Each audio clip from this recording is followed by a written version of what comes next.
Wow, there's so many good things in chapter 6. I've got to read a couple more things to you. I'm in chapter 6 of The Power of Your Subconscious Mind by Joseph Murphy.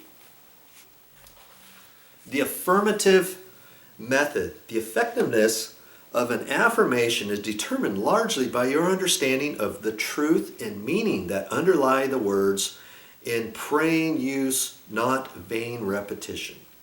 The power of your affirmation lies in the intelligent application of definite and specific positives. Suppose a school child adds 3 and 3 and puts down 7 on the blackboard. The teacher affirms with mathematical certainty that 3 and 3 are 6.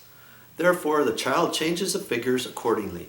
The teacher's statement did not make 3 and 3 equal 6. This was already a mathematical truth that in turn caused the child to rearrange the figures on the blackboard. It is abnormal to be sick. It is normal to be healthy. Health is the truth of your being. When you affirm health, harmony, and peace for yourself or another, and when you realize these are universal principles of your own being, you rearrange the negative patterns of your subconscious mind based on your faith and understanding of that which you affirm. The result of the affirmative process of prayer depends on conforming to the principles of life regardless of appearances. Consider for a moment. There is a principle of mathematics, but none of error. There is a principle of truth, but none of dishonesty. There is a principle of intelligence, but none of ignorance. There is a principle of harmony, but none of discord. There is a principle of health, but none of disease. And there is a principle of abundance, but none of poverty. I chose to use the affirmative method when my sister was about to be operated on for the removal of gallstones in a hospital in England. Her diagnosis was based on the usual hospital tests and x-ray procedures. She asked me to pray for her recovery.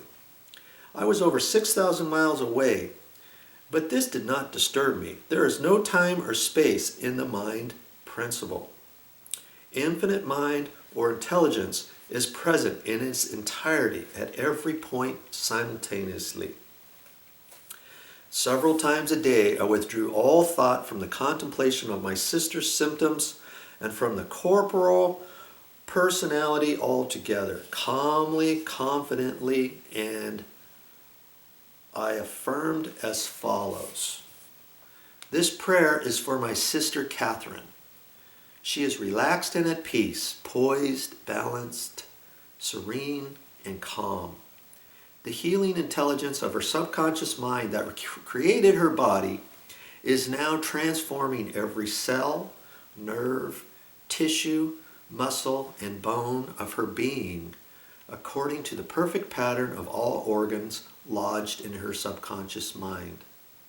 Silently, quietly, all distorted thought patterns in her subconscious mind are removed and dissolved.